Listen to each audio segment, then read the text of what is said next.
You don't think Russell Westbrook's going to be a Hall of Famer? Okay, that's one. Jokic's going to be a Hall of Famer? Yeah, but he's the equivalent of Shea. So who are the other two? And then Jamal Murray eventually, he's won the championship. The guy can eventually get there. Eventually, I said, not right now.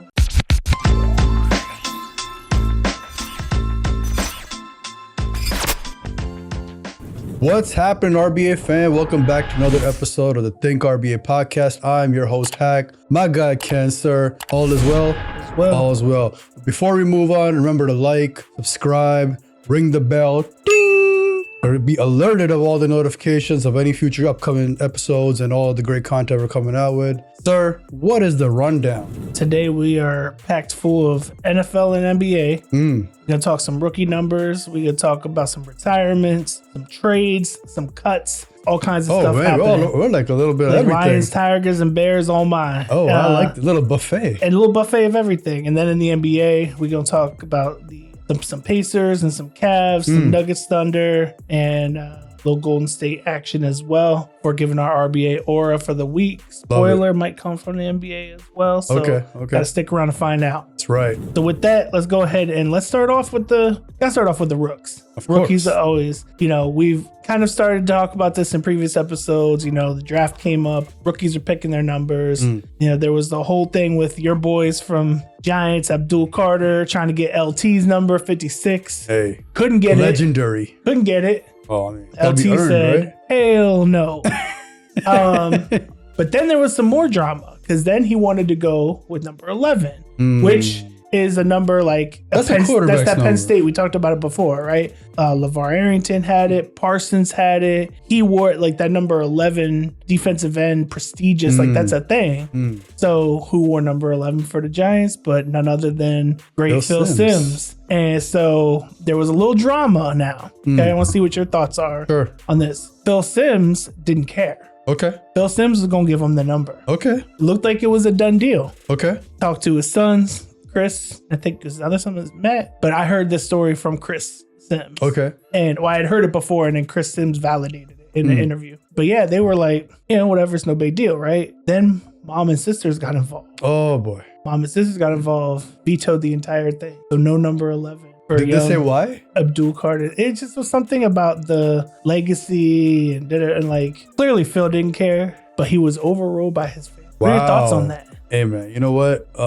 Props to him for listening to them. I mean, at the so to me, right? You know how I am, right? Like I'm not that crazy type of fan. It's just a damn number, bro. Right? It's nothing but it's just a number. I get it. There's a whole lot of like legacy and history and blah blah blah blah. But you got to go make history. You got to go make your own history. So to me, it's not that deep. Honestly, if it wasn't deep to the guy himself who wore the freaking number, for me either, man, just go. You got to carry that number, right? Now the pressure falls on you though, as the guy carrying the number. So you got to rise to the occasion. Really give that number the love and the respect that it deserves. That it deserves, right? So I mean, it's not that deep to me. Just a number. But then again, happy wife, happy life. And my man's helped build that life that she's enjoying right now. But would you veto the wife's veto if you were Phil Simms? So I'm gonna say it this way. It depends on where your hierarchy is on the totem pole of your own household, and go about it that way, right? So if that means, so you're gonna give me a non-answer. So I'm gonna say, like you said, happy wife, happy life. If that's what your situation is at home, then go with it. If there's another dynamic that you have a little bit more, voting rights, you have a higher power. Maybe you're waiting. That exists? I'm just saying. If that is with your situation, then you go with that. Then you go with that. You know what I'm saying? That's what I'm going to say. Okay. So to each their own. So you'd give them the number. To me, yeah. I mean, it's not that deep. You'd veto the My wife? My wife wouldn't even care, bro. Yeah, that's true. She's not, she would. Not that crazy. She'd be like, what is... Whatever. While we're on number 11. Well, what do you think? What do I think? Yeah. I think LT should have given them 56. Oh, okay. I mean, like I would... Look, my thing is... If I were one of the all-time greats and you want to come up, like, okay, you want to put that pressure on yourself? I want to see whether you're gonna come out a diamond on the other side or not. Like, you want to put that pressure on? By all means, can you live up to it? I want to see it. Right. Because you're either going to surpass me, which by all means I salute it, or I'm going to continue to be the greatest of history. Right. So, you see, I also look at it this way, like go back to the LT thing. If I help motivate you and inspire you, and you put that on your chest and on your back, and you're like, yo, like LT wore, I got to step. Yeah. I want my team, the former team that I played for, to Great point. right. Like, why not? Yeah. So definitely, if I were Phil, I mean, yeah, LT is one thing. I mean, But even if I was LT, I still. yeah. But speaking of number 11s, Oh yeah. there Classic, legendary. was a number 11 who recently retired Sir. from the Atlanta Falcons. Hey, on a And previous episode, my guy here gave some respect, gave him- some gave him love, the flowers, love, all that. everything. But our new rookie, Jalen Walker from Georgia, for 11. Hey, what were his thoughts on it? The guy who was We don't know. actual number 11. Not that I haven't heard anything. Okay. There was a little pushback. There was a little blowback from some journalists. They were like, how could you let this happen? But Whatever. the thing is Atlanta does not hire jerseys. Okay. They do a ring of honor. So they'll put your name and your number in the ring of honor, but they don't retire numbers. Okay. So, we could have another number 2, Sure. right? We could have more number 11s. We get like anybody is. But I actually this is one that I love. I love being able to see like, all right, this rookie who is going to come here and fix our pass rush, right, is going to wear Julio freaking Jones' number. Yeah, that's awesome. Like, it's so beautiful. I'm with it. Oh, I'm with it. Yeah. Look, I'm more than with it. I love it. Like, he couldn't have picked a better number. I mean, So let's just hope he lives up to. right. And but that also tells me the mindset of the rookie, right? Like as an organization, like he wants to live up to that. Yes. Right. So like for me, like, yes, please. Yes. And the other thing I love that Atlanta does not retire numbers. The great thing about that is that now you got this cohort of great 11s, right? Like now as a former 11, like, yo, we the 11 crew, right? Like whatever that number is. So that's pretty dope. But you're talking about having cohorts of great players in Atlanta? Hey. You? Why not, man? Listen, I got love for Atlanta. I just like to pick on my guy here. Speaking of rookie numbers, Shedeur Sanders got number 12. Okay. The interesting number to me, I don't know if you picked up on it or not. Nah, not really. Think of another number 12 who's pretty great. On that team? Pretty great player on any team. On any team? Oh, yeah. Well, the GOAT. The GOAT. Oh. Who also is a mentor of Shedeur. There you go. But it's funny though, because they said, you're not going to try to pay for number 2. I forget the player that has number 2 for the Browns. They're like, you're not going to try to pay for number 2. You know what he said? My signing bonus ain't like that. Hey, good response. Which is a great response. like that. And then he wore his GOAT's number, like his mentor's number. So I'm like, that's so great. No, I think it's awesome. great for him. I love it. Especially as a mentor. A 1-2, right? Yeah. Number 2 is 1-2. It's a great number for him. I love it. Last thing on rookie numbers, and this is not going to be jersey numbers, but a little side note, all the hype goes around Shedeur, but his little brother, Shilo, got signed by Tampa Bay. Okay. Undrafted free agent, 3 years, $2.9 million. Not bad work. Hey. Not bad work if you can get it. Good for him. So, do you think there exists a world where Shilo becomes the better NFL player than Shedeur? I want to talk about this. What team is he on? Tampa. You said Tampa. Who's throwing to him? No, he's playing corner. He's corner. He's defense. That's right. But again, at the end, I mean, that's a tough position. Toughest position in the league, right? Yeah. The quarterback's really the cream of the crop type position. Do I see that happening? A lot of luck, right, is involved in legacies and winning and all that. If his team does well and he performs key in those moments, then yeah, he could. But if does GOAT things, that 12 things, you don't know. It's just too early to tell. I'm gonna need you to take a stand. It's too early to tell. I'm gonna need you to take a stand. I'm gonna say I'm gonna ride with Shedeur. I think he's probably in a better position to make a better career. I think Shilo gonna end up the better pro than Shedeur. Okay. I think Shedeur's gonna be good. Here's my question. I think Shiloh's gonna have a longer career. So here's why. So number one, how many starting quarterbacks are there in the NFL? 32. How many teams there are? Right. How many starting cornerbacks are there? 64. Because you got one left, one right. You got, first of all, he's got more opportunities, but more importantly than that, even if you take that away, right? If you say he wants to be one of the top 10 corners, right? You're gonna have to be a number 1 corner. But let's just say that I don't even think he's gonna be that though. I just think he's gonna have a longer career because he's in a position that will allow him to have a longer career. And most importantly, he doesn't have the hype. He doesn't have the pressure. He doesn't have anything else that comes with it. Everything else is Shedeur. I mean, for like, I mean, it's crazy. I think I saw somebody on Twitter say I've seen more Brown social media clips in 3 days than I have in 3 years, and they're all because of the Shedeur effect, right? Like for a 5th round rookie, right? Shilo don't have that. He gets to go out there and just ball. He's going to go out there, focus on football, no distractions, no media, no nothing crazy. He just gets to go out there and ball. And his daddy's position. Sure. It's his daddy's position. It is his daddy's. I saw something actually where this was a great analogy. Like somebody says Shedeur has the attitude of a cornerback.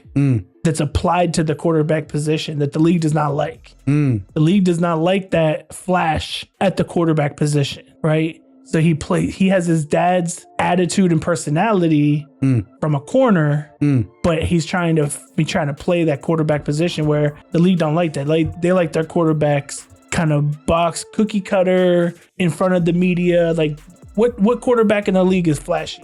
Lamar Jackson. No, not Patrick personality Mahomes. Wise. No, personality. That's what I'm talking about. Personality wise, not their game, not play. No, their personality. His personality. He's his dad. He's a quarterback. But his brother on the flip side is the quiet. Like he's got the more quarterback type of personality As a cornerback. As a corner. So pretty interesting dynamic. But that's why I think he will have a longer career. Doesn't mean he's gonna be top 10 or anything. I'm not with that. Like that whole this is new to me, right? Like this whole league not liking this person. Let the man be himself. Like why are you trying to box him in to be somebody he's not? The league always tries to do that. Yeah, I'm not with that. The same reason why all of them thought Lamar was going to be a running back. Yeah, I'm not with that, man. I don't like that. I don't co-sign that. I'm actually vehemently against. Name one flashy quarterback personality. I don't care. The point is that you are you and let you be you, right? It's like me telling you don't be you at work. No. I mean, I hear you. Right? It doesn't mean that the league don't try to do it. Yeah, man. Give me Shilo. I don't know. If something just tells me, I think he's gonna have a nice little run. So that's what my follow up is like. How you think he's gonna have a longer career? I think he's gonna have a longer career than Shedeur is gonna have. All right, we'll find out. Time will tell. I don't think Shedeur is gonna get the opportunity. I don't think he's gonna get the right real opportunities. So here's another point on all of this, right? It also depends on which team has more vets who are willing to help these guys, right? Like what their situation's like. Because if you go to a young team, you don't have the vets to guide you and whatever. I know you got your dad and you have context and but all some that. of them vets are going to be like for sure, because there's so much that comes with Shedeur versus the vets that can pick up the undrafted, free agent rookie and just say, hey, he doesn't come with the drama, he doesn't come with the cameras. Every time I step to the media, I don't have to answer questions about this. No, facts. Agreed. So, but that's what I think it comes down to a lot. Like all this extra hoopla and which one of them can, luck, right? Luck. That's where the luck part comes in. Who's willing to help you? Exactly. Luck and opportunity. So we'll find out. I hope they both have a successful career, though. You know what I mean? Well, speaking of careers, somebody had a successful career. At least he was on the Kirk Cousins plan of finessing the league for money with very little playoff. Gilbert Arenas? Result? No, Derek Carr. Derek Carr. Okay. No, retired and due to some injuries. He's gonna have to have another surgery. He's gonna put him out for another year. And he, upon reflection and whatnot, everything, talked to the family, all of that, decided to hang him up. Huh? Interesting career. He put up a lot of stats, kind of like I said, but in that Kirk Cousins mode. Empty stats? I think he made over $200 million. Good for him. And it's good, like bad work if you can get it. That's right. Good. But now with him gone, the Saints, they drafted a rookie in the second round. We talked about him in the last episode. And then they got a couple of late round former rookies, but they're in a bad place now, the quarterback position. And I couldn't be happy. I was wondering, like, why didn't he make this announcement prior to the draft? Well, I don't know that it would have changed anything. Or did they know? I'm just saying, right? They plan a little better, no? No, but they still picked a quarterback in the second round. They did. Maybe they already knew and they announced it late. I don't know. Probably. They probably had a good idea. So, the Saints definitely not Hall of Fame career, I don't think. Right? Who knows nowadays? Well, no, I think we can confidently say it's not not a Hall of Fame career. A good career, decent career. Okay. Made some money, did some things. He took care of his family. Threw some picks, took care of his family. Nothing against the guy. It couldn't have happened to him better. I'm ready to see the Saints back down at the bottom again this year. All right. I love it. Trades. We had a big trade this week. We had George Pickens, guy out of the University of Georgia, traded to the Dallas Cowboys. Now, George Pickens, curious kind of dude. He's, no, I want to be careful when I say in the, maybe just not as talented as Antonio Brown. Oh, wow. Like, he's a beast of receiver, but he's a lot to handle for a coach, for a team. Interesting. Had some sideline meltdowns, had some arguments with coaches. It seems like the Steelers know just when to get rid of wide receivers, right? Like they Clearly. I mean, they got AB. rid of AB, Martavius Bryant, Chase Claypool, and like they get rid of Deontay Johnson. Like they get rid of them, they go somewhere else, and they're not good. So my question is, will he be good on Dallas?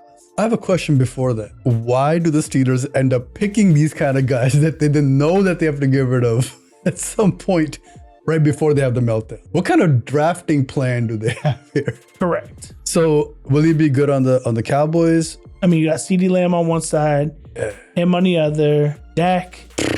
I mean, it's hard to say. It's hard because it's the Cowboys. Right. I know you're struggling because like any other team, you'd be like, yeah, this is going to be a monster. I think he can be as good as he wants to be. Okay. Is what I'll say, right? It's meaning if he goes into the organization and all is well, the honeymoon period after the honeymoon period ends. That's the real question. I think he can be great. It just depends on, how AB we thought was going to be great when when Julio was going to Tennessee, he was going to be great. It didn't happen. So that's kind of where I'm at with it. TBD. I think I saw it summed up best for me. And it pains me because, he's a bulldog, and he was a monster for us when he was a bulldog. But it was summed up best when I saw it on Twitter. It said that he could go from complaining about not getting enough balls to complaining about not getting enough balls at 425. Meaning, because that's when all the Cowboys games are usually at 425 and the Steelers games are usually at 1. His situation is not changing, right? I mean, you have unstable quarterback play and potentially, complaining about not getting enough passes. The CD is going to be the main target. Of course. And I think this is going to be a combustion, whatever the fuck is supposed to. Like, this is gonna blow up in Jerry Jones' face. Implode, explode, all that. Oh yeah, and it'll be another one of the run of wide receivers that just didn't quite pan out for them. So they got rid of right before, as their careers were about to. I mean, but there's something about when they're in Pittsburgh that they're still good. Listen, I'm gonna hope for the best for everybody. I want as an athlete, right? Well, you want the best for everyone. I would want the best for everyone. I get it. Rival does that, whatever. But as a human being, I want the best for everyone. I mean, hopefully the situation works out. On paper, right? I mean, you put CD on one side and Pickens on the other, like that's. I mean, it's a solid squad. But I don't see it working out, bro. I don't see it working out. Well, we shall see. The personalities are gonna be a bitch. Okay, and then the last one, the cut of the cut heard around the world. Justin Tucker, finally, maybe. The Ravens continue to say this is based on football. Do you believe that? It's a media answer. How do we brace? How do we lessen the impact that we're about? That's all. That's what really. I don't know what to say about that. Like, kind of went through this in a similar historical fashion, not historical, but like in a bad way. A few years ago with a certain quarterback. You think that you learn. Obviously, it's prior that he's been doing. Yeah, it's for anybody else. Let this be a lesson. Stop. Don't get massage therapists. Don't misuse privilege of being in ways that the normal person. Why would you do it? No one is untouchable. At some point, I don't know. Wow. Yeah, I find it interesting that this actually took so long to get to this point. And then they drafted somebody and then they signed somebody and they were like, okay, now we'll cut him for football reasons. And yeah, he had a down year, clearly not on the massage table, but on the football field, he had a down year. And what bothers me is that there has been no outrage. And it's like when there's almost an equal number of accusers at this point, right? It's not a small, it's maybe not as many, but it's still not an insignificant number. Right. And so when I look at it and I say Deshaun Watson, Justin Tucker, Watson, Justin What Tucker. could it be? It's really quite interesting what the difference is. It's quite interesting. Quite. Very interesting. Yeah. I mean, it's just like there's a very stark contrast It's a great choice. between the two. And I'm just, it could be hard to put your finger on. Yeah. But yeah, it's the double standard for it. I mean, that to me it says everything you need to know. Absolutely. I mean just the league, right? And that's the problem. Historically, it's the problem. You can put end racism on the end zone as much as you want. Right. Put them on video games. This is still how the league operates. Right. Especially when you have 32 quite interestingly similar owners. And he should have been gone after the first couple of, accusations. Yeah. No. Deshaun, at least suspend it, away something. They just acted like it didn't happen. With the Deshaun thing, I remember it was like alert after alert alert. Like my phone was like, yo, like right. We knew he wasn't coming back. Right. To Houston. Like this one, I got maybe like 2 alerts at most or 3. But the cases kept building and building and building. Yeah. And they were able to under the radar, which again is the privilege. So I'm not also gonna blame just the league. I'm gonna blame the media that the league. Yeah, absolutely. Them too. Y'all are just as big a part of that problem as well. Absolutely. For not reporting it, for not making this a big deal. So it's not just them. There's a scratch my back, I scratch your situation. It's just people should be held to the same standards. That and that's how you know that the type of progress that is needed is still not there. Hey, listen, bro, and not to say like talk bad about the GOAT or anything, but like when the GOAT gets angry, he's passionate. Mm-hmm. But when the stark contrast version of that gets angry, now he's an angry black man. Like, it's always what been are we there. doing? It's always been there. Yeah, so the double standard has always been there. We can go deep. We'll have to go deep on that on another day. That's a whole nother episode because we can talk about the quarterback position alone and the double standards that exist. But to me, it just was wild that it took this long and then going through a draft to say, okay, now we can finally release him. Like, now y'all should have stood on business. Agreed. And released him or do whatever. Do whatever you got to do, but if we're either gonna stand for it or we're not. And just bring more awareness to it, right? Like not just try to slide under the rug or very like downplay it or whatever the case was. Right. Give it the same treatment you gave it the first time. And even if you're not gonna cut him, that's fine, right? But everybody should have been holding his feet to the fire the same way that Deshaun was getting flamed. Tucker should have been getting flamed too. 100%. So, all right, moving on to the NBA. Let's start with Cavs Pacers and what might be one of the unlikeliest situations. The Pacers took a 2-0 lead. Yeah. Including I think it was game 2 with the 20-something point comeback with the Halliburton game winner. Man, that's beautiful. Now, do you blame this all on injuries? Spida was still playing, but they did have some injuries. Do you blame it on injuries or is Indy just that good? I think it's a little bit of both, right? Because you're missing 3 of your key players. Like it's injuries like for maybe people lower on the roster, right? That's different. But when 3 of your 5 starters are missing, right? That's tough. Right? That's tough for anybody, right? When LeBron lost Kyrie and Kevin Love, right? It's tough. You got Darius Garland down. He still almost did it. Right. Like, so in that sense, yes, but I still that's not taken away from what Tyrese Halliburton did, right? Like that game winner, carrying a squad on his back. Like he's that dude. He's legit that guy. Mm-hmm. So much respect to the Pacers, right? Pacers who, you ever told me they're going to beat the number 1 seed team back to back in Cleveland, I'd be like, yeah, stop. Whatever you're on, tone it down a little. No, I'm with you. And I've had a thing with Halliburton. Especially going back to with that breakout after they won the NBA Cup the first year, last year. Yeah. Or did they win? No, they didn't win. I'm sorry, when they got there. They got there. And then there was all this crazy praise for Halliburton, who hadn't really done a whole lot. He just had a good couple of weeks. And then the rest of the season, he started to kind of simmer off. I was like, yeah. But I hated the hype because then I think he made the All-Star game over Trey. He did. Like which is crazy when you got somebody who's top 5 in points and top 5 in assists. That's the curse of Atlanta, man. But you got this hype train over here. So I've had a thing.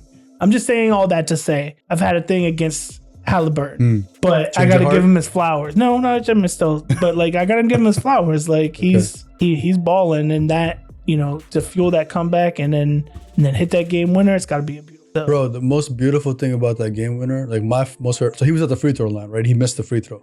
Dude went and got his own rebound. But the crazy part was that my son and I were talking about it. Like I showed him in slow motion. When he caught it and he started going back, they fouled the shit out of him. And the refs didn't call it. They don't call it at the end. But the fact that he fought through it and kept playing and then went and hit a game winner, like, I'm sorry, like, bro, like that's RBA. Right. That's RBA. Right. Yeah, no, most definitely. So Cavs since have come back and they got their starters back. They're back, yeah. And they handled their business in Indy for the first game. So they're still up 2-1, but we'll see what happens as that series progresses. Let's talk a little bit about the Nuggets and Thunder. The intense series. Yeah. Intense series because you have the Nuggets that come out in game 1, get the dub. Yep. Thunder come in game 2. Yep.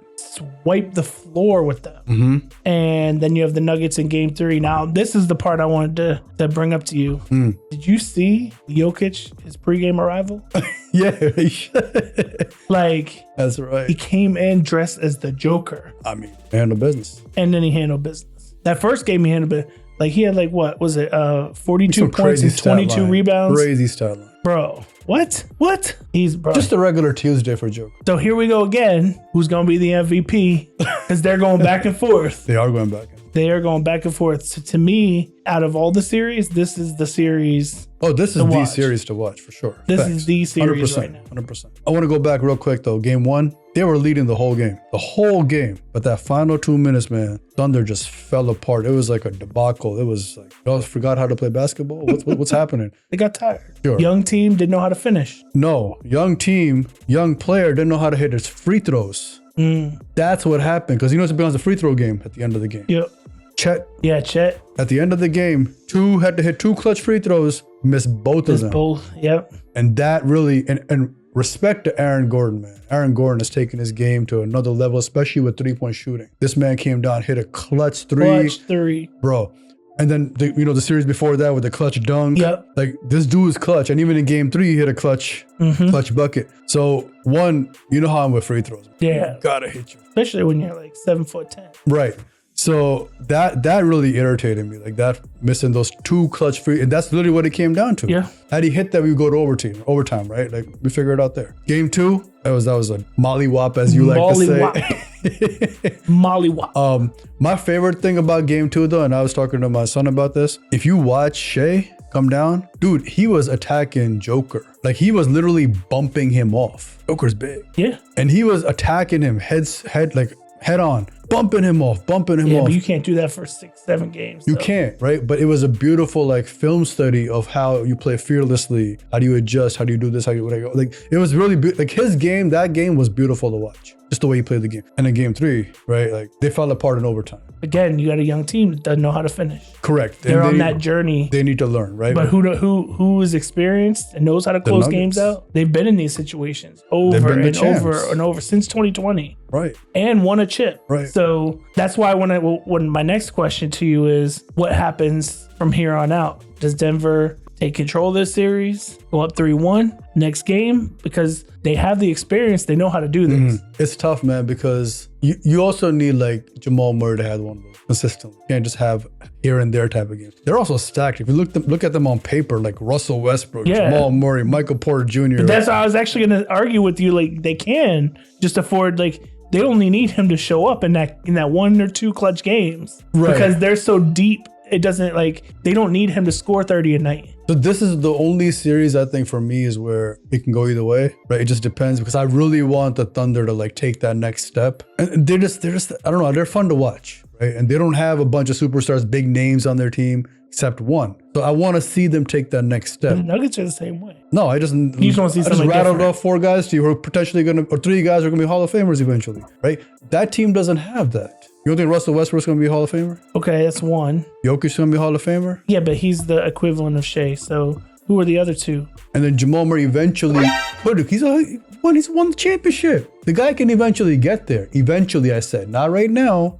You always been hating on Jamal Murray. No, I love Jamal Murray. Do you? But I can love Jamal Murray and I think he can eventually know get there. that he's not going to be a Hall of Famer. He hasn't even been an All-Star. And that in itself, That's the is travesty, crazy. but still, it's the facts. Even if he doesn't, in my eyes, he's one of those guys. He's carried that squad so many times. It's like Dwight Howard and T-Mac not being top 75. Like it's bullshit. Wow. So he's for me, he's in one of those categories. Like, sure, he's not the guy carrying his team in and out every game like those guys are, but he's definitely one of those underrated, underrepresented. Like he deserves more love. Did you see Russ get that technical where he dunked, he slammed it, and he held onto the rim and was swinging. Oh well, you can't. But it was like at the end of towards the end of the game. And oh my god, it was just. And then he gets down, and he starts screaming. The crowd is going nuts for him. I was like, look at Russ. Russ turned into a baby face again. He was a heel for so long. Everybody hated him. And now he's over here and he just did a whole baby face turn with the Nuggets. It was crazy. Like, dude's coming off the bench. And he's balling. Balling. So the resurrection, yet again, of Russell Westbrook. So who do you think is going to proceed? Oh, it's going to be the Nuggets. Nuggets? Oh, yeah. Okay. Experience over, again, the Thunder. Thunder didn't get out of the first round last year, right? I don't think so. Yeah, so this is that progression. Like, okay. This is why I want to see them take that. But they're not ready for the conference finals. No, yeah. Not yet. All right. They ain't ready for those things. Okay. Not yet. The Nuggets will come out of there. So last one I wanted to talk to you about was the Wolves Warriors. Specifically, we know Ant-Man's doing Ant-Man things. He got a little banged up, but he came back.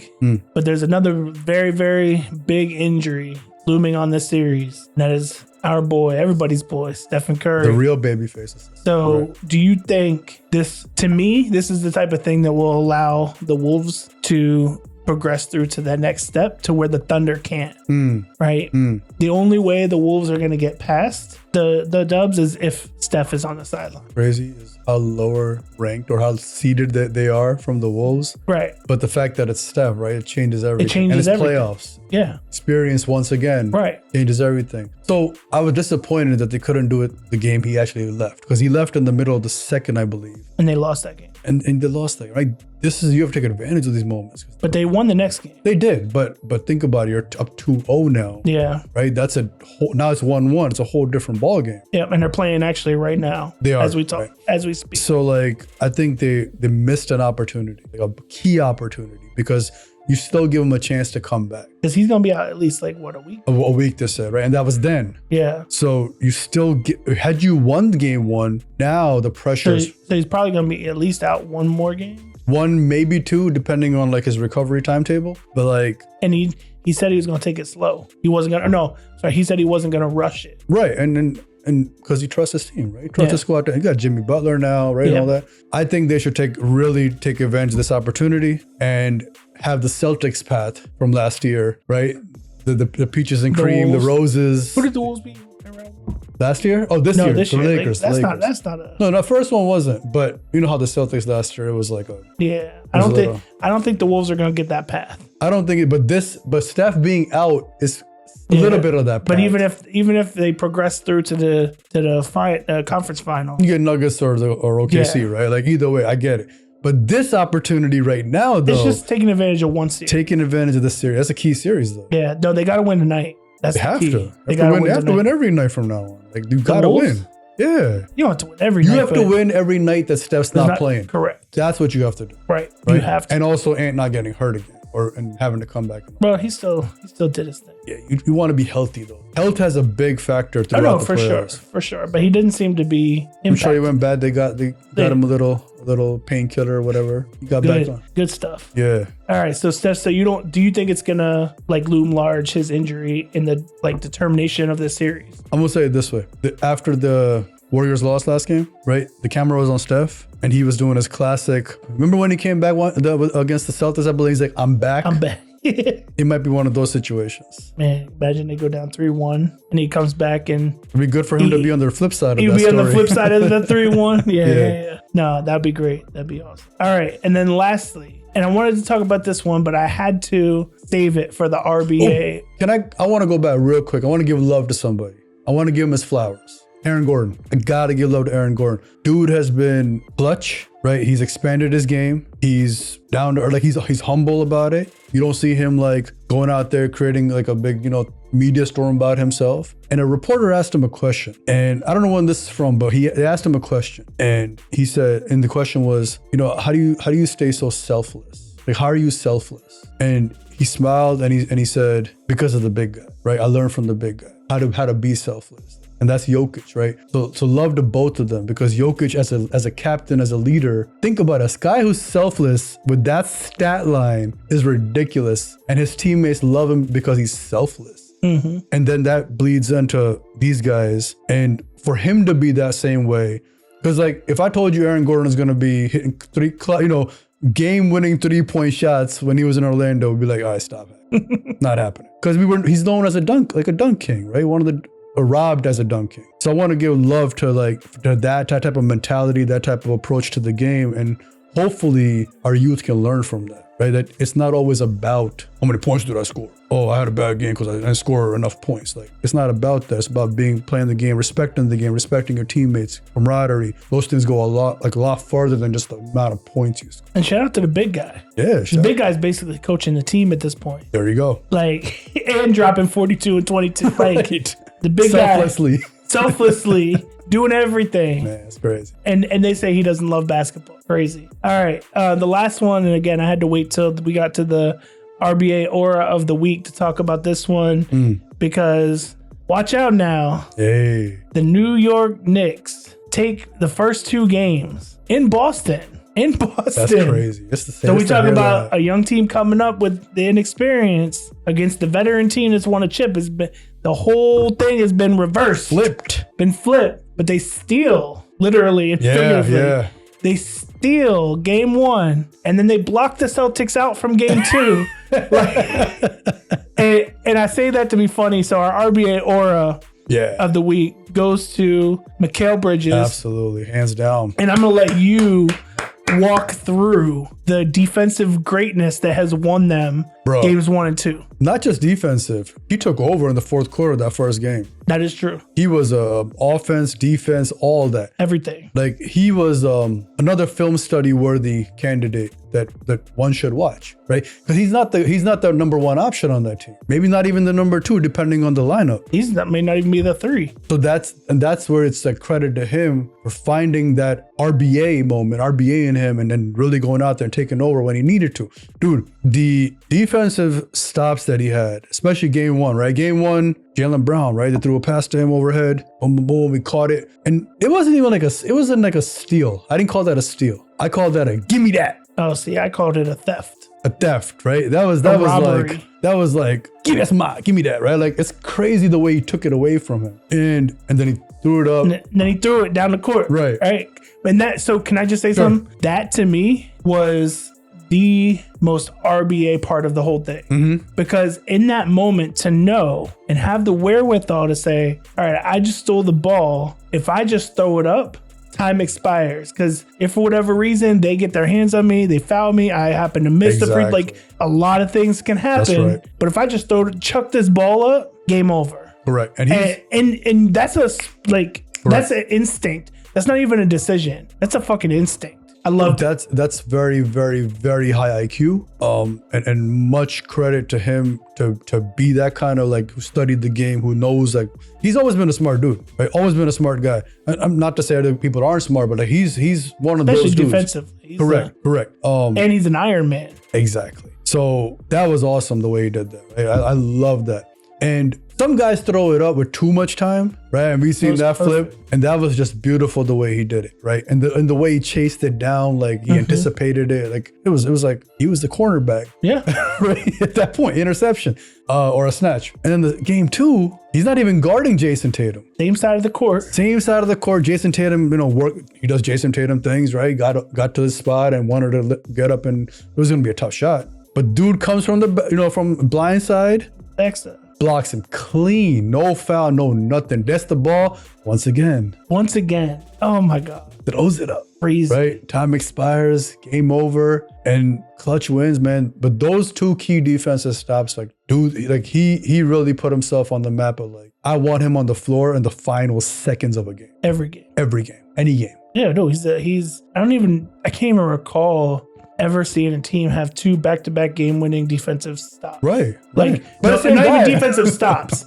Like, I'm not saying defensive stop as in they just played good defense, the other team missed. Like, a steal and a block back-to-back to win the game in a playoffs, in the semis. That's crazy. There's only one unheard of. There's only one block I remember, but there was still a lot of time or enough time on the clock left, right? The block heard around the world. Yeah. But this was like game winning. Correct. Like literal game. Literal it's game like when we talk about a game winning shot. This was a game winning block, game winning steal. Because there was no time left after he chucked that ball. And they say defense doesn't win games. Some people actually believe that. No, defense wins championships. Defense wins championships. Like, I love it. I love it. And that's another thing I want to talk about real quick for the youth is defense is how you get on the floor. Right. And then you get the offensive opportunity, but you gotta earn it through defense. So right there's an example. 2. Yep. No, the best things that like unless the kids today, if you're not truly like that, if you're not truly him, best thing you can do is learn to be a 3-and-D guy. Absolutely. And even if you are him has everything in him. No, for sure. But like we know who's him and who's not him. Sure, right. Right. But like, so if you're not him, which is okay. Ain't nothing wrong with you. You need to get the basics and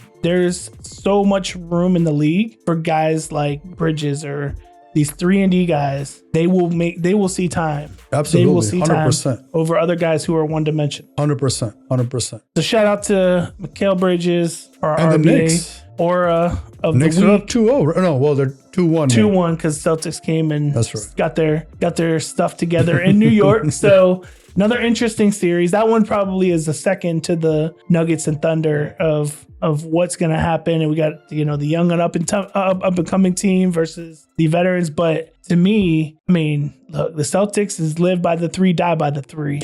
And the only reason they won is because they made the 23s, but they bricked like 80-something threes, 90-something threes between the first 2 games. That's crazy. So, and they don't make adjustments when they're missing those threes. So if they're not on, it's going to be, especially against the Knicks, Tom Thibodeau level defense, it's going to be tough sledding. So, it is. So shout out to the Knicks. We'll see what happens as we continue to press on over the next week or so. We'll be talking about it next week. We'll find out where we at though next week. We're gonna find out where we're at. But until then, we appreciate y'all for tuning in. Thank you for joining us for another episode. We will be back at you in 1 week's time. Until then, remember to think RBA. Peace. And subscribe, ding, ring the bell. And then next peace. time. Peace.